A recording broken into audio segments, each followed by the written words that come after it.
Welcome to the Reclaim Leader podcast. I'm Jason Tucker. And I'm Jesse Skiffington. We're two pastors in the trenches who are passionate about church health for greater gospel impact. We share the ups and downs of ministry, strategies that worked for us, and some that didn't. Best practices and practical tools for church leadership. The goal, to help all of our churches flourish. Let's get started. See another sunrise, sing a little song. Welcome back to the Reclaim Leader podcast. It's so good to be here with you again. It is summer, Jesse. It's got to be at least above 50 degrees in the Pacific Northwest, right? I mean, it's sun's out. It was in the 90s here. We had a baptism Sunday. We had 13 baptisms down in the Puget Sound, which ranges from 48 to 52 degrees. Good Lord. The water does. And so it can be a cold kind of experience for folks. But it's a hardy sort of folk out here in the Northwest. So we do it. But it was almost 90 degrees that day.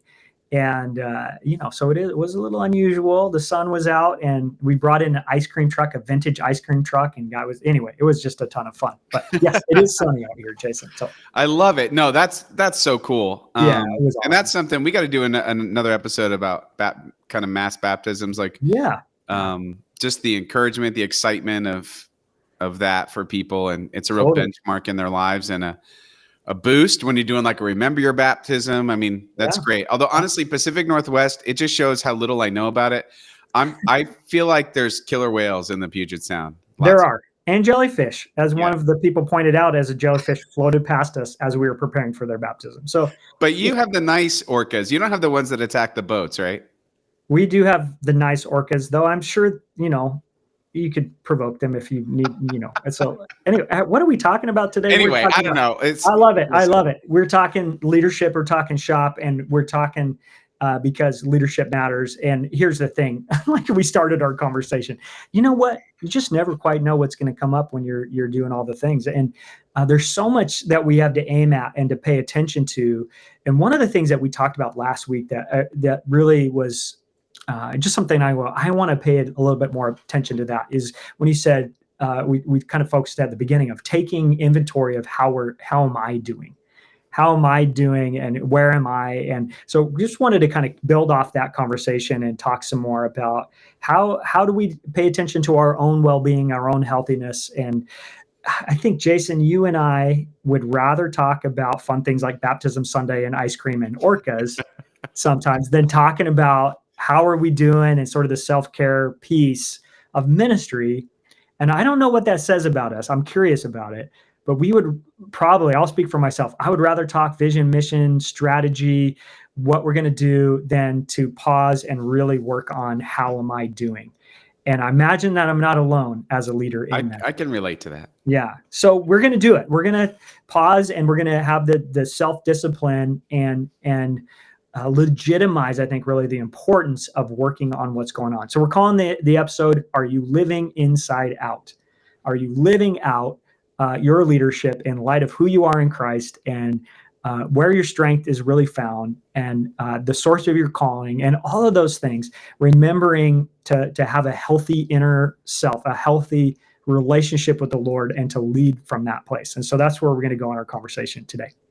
Yeah, I'm excited for this because I know that it's an area that I need to pay attention to. We were talking last week about this, that I know that I'm in that season of, I've been sprinting for a while and now coming up for air, need to pay attention to what have I neglected going on inside of me during this season, and how do I pay attention to that so that I can be the healthiest version of me for everybody in my life, including myself. That's right. And the thing is, there's so many good resources out there in this. And there's people who think about this stuff all the time, sort of the rule of life stuff and the healthy spirituality stuff. I mean, there's so many other things. So go find some really great resources if you need to take this further. But this is just 5 things that came to mind as I was thinking about this, and kind of this season for me of getting out of the grind of the kind of this school season of the church. We go kind of the fall through the spring, and then summertime, like we talked about last week, you got to take stock a little bit. And so one of the things that I was doing this last couple of weeks is getting into some Psalms and just reading them just because, not for a sermon, not for anything else, a little different than even my normal devotional stuff, and just reading some Psalms. And Of course, there's some fantastic Psalms, but one that really jumped out to me this time was Psalm 62. And just kind of, it's one that I've come back to again and again. And just a refresher for everybody. This is David writing, and he's facing some challenges, as he often is. And he describes himself in the psalm as a leaning wall and a tottering fence. It's like he's about to fall over. And then he talks about where his true rest comes from. And I'll just read a little bit of it. He says, "Truly my soul finds rest in God. My salvation comes from him. Truly he's my rock, my salvation. He is my fortress. I will never be shaken." And really, it's that first line about rest that is the one that I needed to hear the most. Truly, my soul finds rest in God. So the first point is that I want to bring up about having this healthy inner life is just remembering, knowing where our true rest comes from. And it's not from the naps that we like to take from time to time. That's helpful and good. And it's not from the downtime that we like to get on our screen or our device. Where does our true rest come from? It comes from the Lord and spending that time investing in that relationship with the Lord. My kids are out of school now, but during the school year, they'll often get home and they'll say something like, Dad, it's been a long day and I know I have chores to do, but can I just get a little downtime first? I don't know. Have you ever heard your kids say that? I'm sure you. Oh, yeah. All the time. And what do they mean by that? They mean, can I go do something mindless and mind numbing just to unwind for a minute? And that's all well and good or whatever, but it's not truly restful. In fact, actually, often when I finally go back to get my kids and it's an hour later and I say, okay, you've had some downtime. Now it's time to get everything done. They're actually grumpier than when they started, right? Their downtime. And so it's not restorative downtime. And this Psalm 62 verse, I just think about our lives as leaders and really needing true rest, restorative rest, rest that kind of gives us not only peace and comfort, but also a resiliency or recharges our batteries. And are we finding that in the Lord as we're called to do? And so for me, it was just a reminder to come back and invest in my time with God. Yeah. And go develop that inner life again with him. And so the image that came to mind, though, was actually from a movie. It's a bunch of years old now. Jason, you know this one called Inside Out. And I don't know. Just be patient with me. We'll see where we're going to go with this. We're with you, Jesse. We are. I know you're with me. But edge of my seat. What's that? Edge of my seat. Let's go. Edge of your seat, yeah. So here's, the story. This family moves from the Midwest, I think Minnesota, to San Francisco. The young girl's having a hard time with the whole thing. And so her emotions inside of her are all a mess about the whole experience. And toward the end of the film, she is going to run away. She wants to go home back to Minnesota. And so her emotions are kind of all over the place. She gets on the bus. And the reality of what she's doing starts to set in, and she starts to be afraid and all of that. And finally, she says, "Stop the bus," and she jumps off and she goes home. And her parents are there; they're worried about her. They don't know where she's been, and they're kind of stern with her at first and wondering. And then she finally gets really honest and just says, "I want to go home. I miss home." And they say, and there's sort of this moment where they all acknowledge, "I miss home too." And they give her this big warm embrace and she starts to cry. And then there's this moment, though, that just is always kind of been in my head related to this passage in Psalm 62, where her character just kind of takes a deep breath and goes, as her parents are embracing her and holding her close. And I go, that's what I need a little bit more of in my leadership.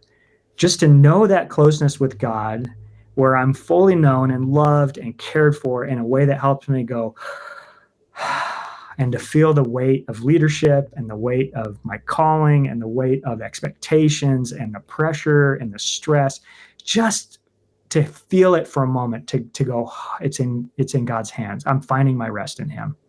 So for me, that's where I needed to come back to. It was just a good reminder to reconnect into that healthy inner life, that relationship with the Lord in whom we find our true rest. Yeah, that's really well said. I often think of, in that same lane, I think about that Jeremiah passage, stand at the crossroads and look, ask for the ancient paths and walk in it. Yes. You'll find rest for your souls. Yes, exactly right. It's this, and by the way, what a promise that we will have rest for our souls. I think as you were talking about that scene, from Inside Out and talking about charging the battery. I was thinking about a phone and how like I could have it on sleep mode, but it's still draining battery. That's right. Yeah. And the only way we really get charged is by spending time with the Lord, intentional time. I love that restorative rest phrase. I think that's really good. I think it's really crucial. And of course, in our understanding of who Jesus is for us, Jesus is our Sabbath. He is our true rest. And investing in that relationship with Christ and making that the first job in our lives, the first purpose is to be in that growing relationship with Jesus as his disciples. And that's our first place, right? What does it look like, Jesse, when you're doing that well in your life? Like what's the blocking and tackling of it? Yeah, that's a really good question. And I think it changes in different seasons of life. And so for me, it is where am I starting my day is often a really good question related to that. And when I'm not starting within reason, I mean, I got to get up and have a cup of coffee, and sometimes get the kids off to school, but having that be a first thing in my life instead of a third or fourth or fifth thing. And so for me, is that a first thing? And is that a priority? So sometimes it looks like, I read the Bible in a year and I do a little bit of journaling about the things that I read. Other times it's just being attentive and spending time in prayer and going, okay, God, I'm going to start my day. I'm going to spend 10 minutes in prayer, and I'm going to do that for this, this amount of time or this many days in a row or something like that. And then other times it is a challenge to do that. And just the grind of everything. And so I feel like I'm missing that connection. So I'll give you a for instance on that one. This was a number of years ago, but I thought it was so cool because right out of the gate when Facebook stock launched, I bought some Facebook stock, right? So I was like, that is so cool. What a wise, savvy financial look at move you. I made. And I bought hardly any, so it's not really going to matter in the grand scheme of life, whatever. But I had a little bit of Facebook stock, and so I noticed something happen. Though I had gone from first thing in the morning, getting everybody where they needed to go, and then spending some time with the Lord and prayer and my scripture reading and devotions. And I started instead opening up my Fidelity app and looking at the stock market out here on the West Coast. The market opens at 6:30. So it's right there. And I was curious, how's the market doing? How's my Facebook stock doing? All 4 shares that I owned or whatever it was, right?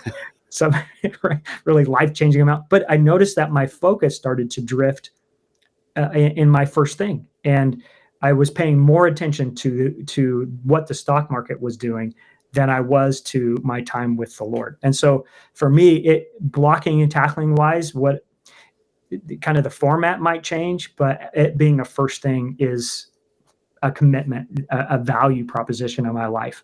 And our values drive our behaviors. So we can come back to it and say, this is the first thing.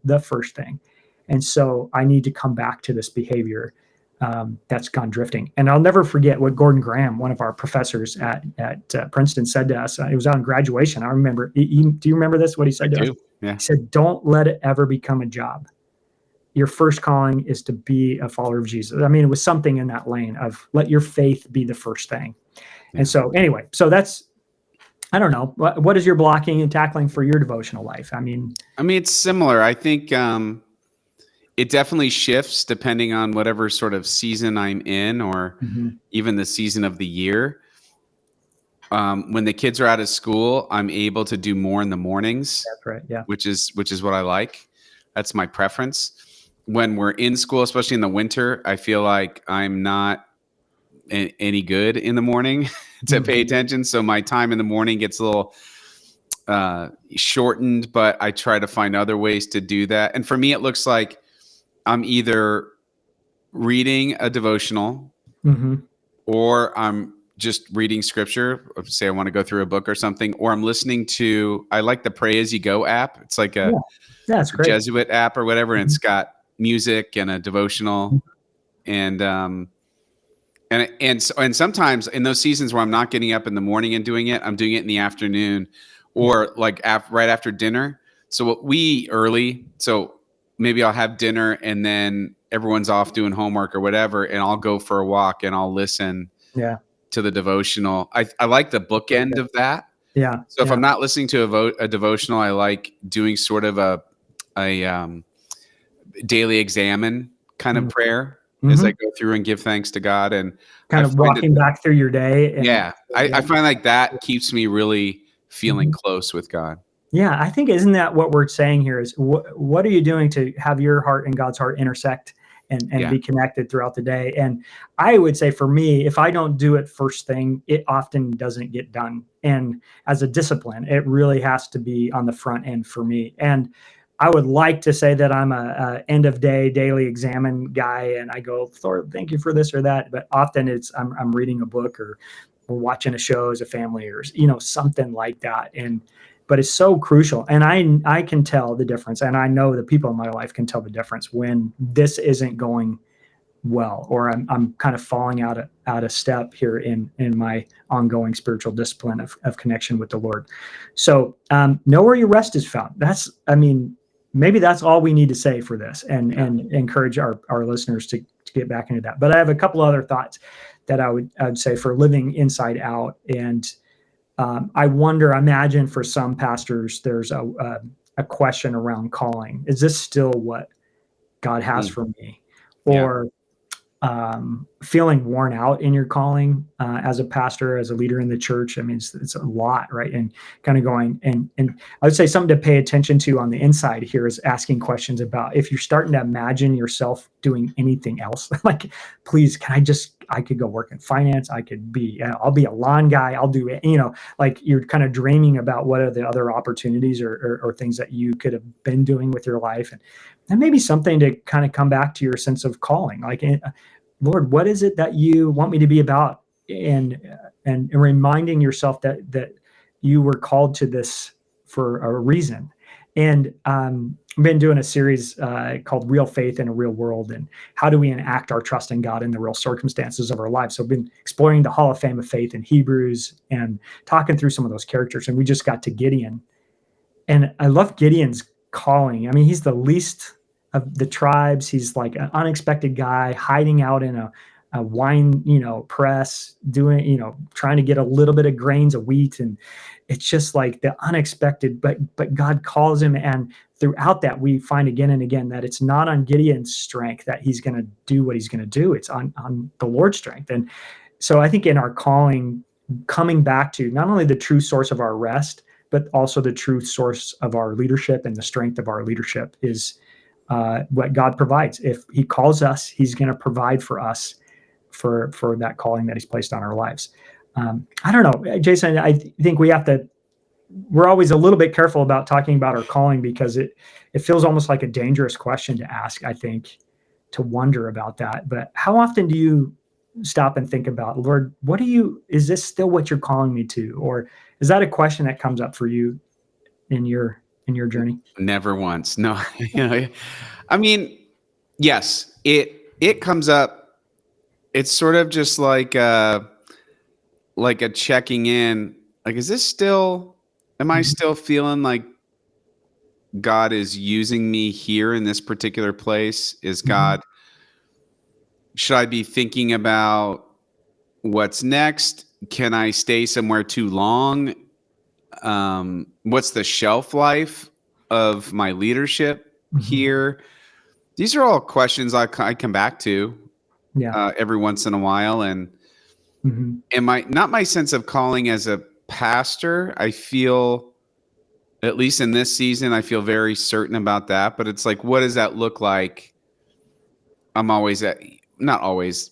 I'm occasionally asking myself, hey, is this still Yeah. what God has for me? I, And I think in talking that out, maybe with people you trust, is a great way to do that. I mean, it is, yes, our Lord, is this what you want me to be about? But often we hear either a confirmation or an encouragement in our calling from the people that God has put in our lives. And so for me, part of having a healthy inside life and inner life with the Lord is also being in community with other people who can help me think about those kinds of questions. So, to go, this is what I'm wrestling with. Is this, and because if you can get to a point where you say, yes, this is what the Lord is calling me to, then you begin to lean in and pour your passion and energy into it again. And I think it's when there's lingering questions about our sense of calling, that can be, it can kind of be paralyzing, or cause us maybe just go through the motions, and we kind of live in limbo.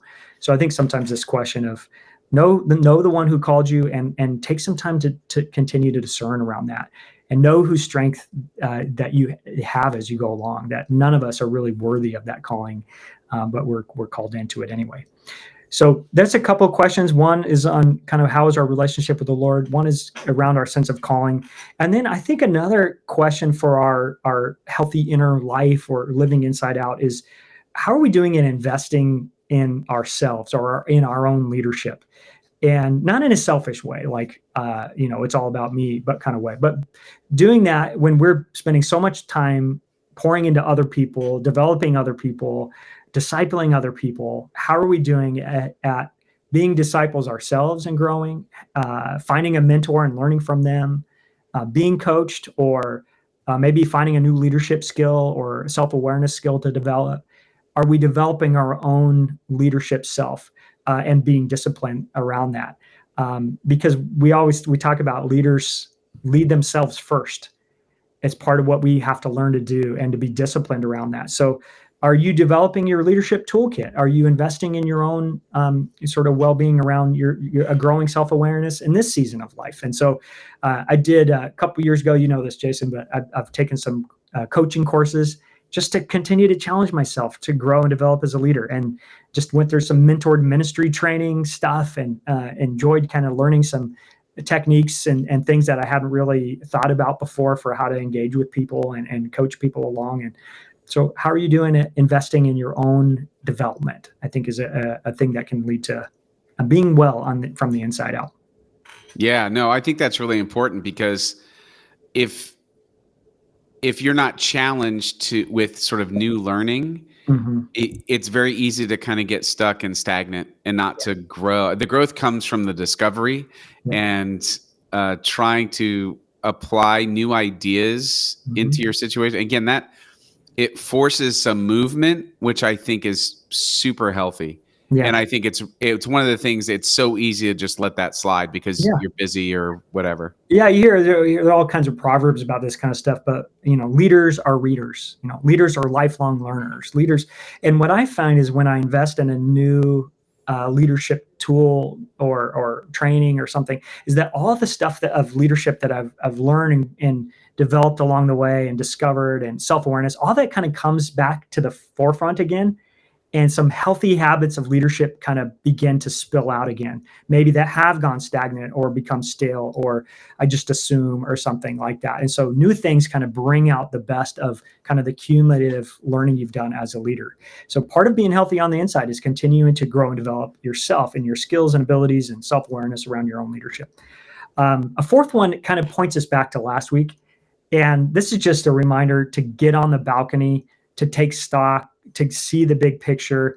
I mean, we get in the weeds of life, and I think that has sometimes a suffocating effect on our healthy inner life. And so, I would say go back and listen to the clean out the garage. Clean out the garage. That's it. Clean out the garage, and kind of coach yourself through that. Ask open-ended questions about what's working, what isn't, how are my relationships, how is my ministry, and those kinds of things. And then I think for me, part of getting on the balcony, or at least something I try to do on a somewhat regular basis, is to get up high enough to go, what did I not do well?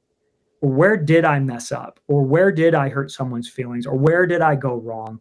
And own what I need to own, and make amends if I can, or ask for forgiveness, or to repair that relationship in some way.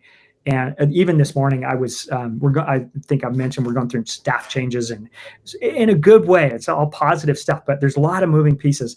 And one of my staff team came in to ask how that was going. I kind of just snapped at it because I was like, I didn't want to, I just needed a moment not to think about that. Right. And it's like, and then a couple of minutes later, I was like, all right, that was probably not a very nice thing to do. So I went and apologized and said, thanks for asking. Here's how it's going. But sometimes we got to get up on the balcony and go, you know what? I'm going to make that thing right between me and that person.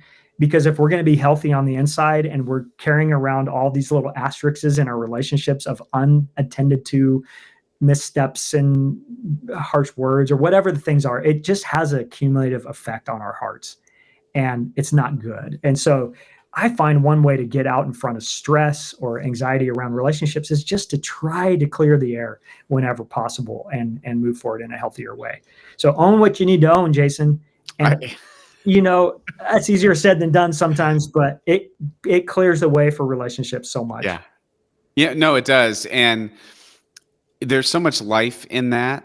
Mhm. And again, it's so easy to, I don't know. I'm definitely a people pleaser, and I definitely am conflict averse. Sure. So if I think something's going to kick up some conflict, I would just much rather bury it. Yeah. And which is almost always the least healthy thing to do. Well, because then you're owning it. You're carrying it around with you, right? It literally is sitting on your shoulders. And there's one conversation I know I need to have, and I'm not looking forward to it. And I probably am making way bigger deal out of it. This person might even be thinking about me or wondering about it. But I'm carrying that around because I wonder what's going on. And so I just need to go and own my part and do my part to make amends if that needs to happen. And then I'll move forward. I don't have to worry about it or think about it anymore. So getting on the balcony is sometimes about addressing the things that we've maybe done wrong or where we've taken missteps, and just being honest and transparent about that, asking forgiveness if we need to, that kind of thing. And then I would say also celebrate what you have done well. Leaders, we tend to be hard on ourselves. So maybe stop and go, God, thank you that you did this thing. And wow, isn't it amazing how you work through someone like me to accomplish your purpose in somebody else's life? And just take a moment to be glad about that. And so I think that is good for our inner well-being as well. And then the last one, Jason, we'll land with this. And you pointed a little bit at this last week as well, but find the fun. Do something just because. And that's not productive. It's not helpful in any other way than it just is good for us. To go find some fun. So what do you do for fun, Jason? That's the question. Orcas in the Puget Sound. I know. Come on. I mean, listen, it's how do I make sure that I am really enjoying my day-to-day, enjoying life, enjoying this calling, this ministry, my family, whatever it is. How do I make sure I do some things that are just straight out fun? Yeah. And I think in some way, I've said this before, I feel like I'm trying to make church a giant youth group. I want church to be an experience where there's an element of fun. Absolutely. Where people are excited to be there. And the fun and the fellowship kind of grease the skids of opening scripture and hearing from the Lord and all those things that go together. And I always feel like if churches don't have an element of fun, that they're kind of missing it. And it's harder for folks to open up, because the same thing that's true with teenagers is the same thing that's true with adults. And that is that element of fun helps them be more vulnerable, helps them open up around the campfire, if you will. So I don't know. I just feel like it's a big part of it. Try to laugh with your staff. Try to, I have on my whiteboard over here, based on our conversations, what is a grown-up version of youth club? We call our youth group youth club. What's a grown-up version of that? How do we have fun together? I think, the old thing from the Reader's Digest, laughter is the best medicine, or whatever that proverb comes from. I'm like, there's something right on about that we need to find things to enjoy, to laugh about, to just, what is life for if not to enjoy it and find some things that are meaningful like that along the way. And so I think we can go a long time without doing fun, enjoyable things just because, and find the fun. I think I would even say, even if it's not fun, like, a goofy kind of fun, enjoyable is another way that you might put it. And I was telling you before we hit record, I picked up Jurassic Park, Michael Crichton's book, the book from way back, right? I think it was 88 or 89, whenever it was written. And I had read it when I was like a teenager, I think, but my wife, Callie, had gotten it from the library thinking that our son Will might read it. And of course he read 30 pages and then, it sat there for a long time. So I picked it up and we went away for a few days and I started reading. I was like, I just need a potato chip kind of book. Yeah. It's not theological. It's not heavy lifting. It's not leadership. It's just dinosaurs and people running and screaming and easy and entertaining. And so I've been I've read Jurassic Park. Now I'm in the Lost World, and the second one, and just enjoying it. I'm just having fun reading a book just because. So find something that you enjoy, find some fun, and let that also fill you up as you work on that healthy inner life, living from the inside out. Yeah, that's a nice break from your usual diet of Karl Barth and original Hebrew Old Testament. I mean, that's That's good. right. Yeah, Good. I'm definitely a scholar at that You're level. always dialed in. Reading the Latin and German of Karl Barth. Yeah, it's the Vulgate. That's No, right. that's no, that's great. And it's a great reminder too that you could find that kind of fun and release in those things, and Mhm. how important it is to have that, especially, as we're in the summer, and hopefully people dial it back a bit. Yeah, maybe so. Yeah. Yeah, Yeah. hopefully. But You know, thanks so being much for this. healthy Yeah. from the inside out is so important. I mean, we lead from a healthier place. It's going to be better for our churches and places where we're leading. But also, it's just a reminder again that in the end, it's not our mission. The church belongs to Jesus. It's his. The Holy Spirit is present and working, and it just kind of puts things back in perspective again, and going, yeah, I get to be a part of this thing, and this is my role in this. I'm called to lead in this way, and it's a heavy lift, and so many times, and yet being attentive to who am I in the midst of all of that, and how does God see me, and how does God relate to me, and I to Him, and all of that. So hopefully, this is just a few things to poke at. I'm sure people are way ahead of me on some other awesome resources that are out there. I mean, there's so much good stuff out there to help us live a rule of life or a way of life that is consistently connecting into the heart of God that is good for us. So take some steps to do it. Maybe think about some of the things we've talked about today, and we're rooting for you to be healthy from the inside out. Thank you, Jesse. That's a great reminder. I mean, truly. So thank you for bringing this today. I definitely needed it, and we'll be taking some of these things to heart. Thank you, everyone, for listening and for being a part of the Reclaim Leader community. We are on the precipice of a big, big milestone in the podcast. Next week is our 400th episode, which is amazing. There aren't many podcasts that get this far. And Jesse, it's something that I'm excited about, that, it's worth celebrating, and That's right. lots of Is words. it worth celebrating? I think it is worth It celebrating. is. It's just for the And we showing didn't up. do, like somebody was asking me about it, and I said, yeah, we didn't do the 1, 2, skip a few, 99, 100. Like it's 400 It's times we've hit 400 record and actual talk episodes. shop. Yeah, And there aren't 4 seasons or something. yeah, it's crazy. So anyway, I've really valued our conversations. Looking forward to celebrating our 400th episode, and really grateful for everybody that's tuning in. A lot of new folks listening in, and hopefully you're benefiting from the conversations. And we always love to hear from you. So Jason or Jesse at reclaimleader.com, email us, reach out, and we love talking shop and helping pastors and church leaders find their way through complex things leading in the life of the church, or just kind of hearing how things are going. So don't hesitate to reach out to us. Yeah, please. And we're going to have some thank yous next episode. We're going to buy some coffee and have a couple of giveaways, have some discounts on coaching and things like that. So we're going to try and thank our listeners as best we can. And if you are a subscriber, you get our newsletter every week-ish. Sometimes it's every other week. But there'll be some things in there for you too. So again, thanks everyone for listening.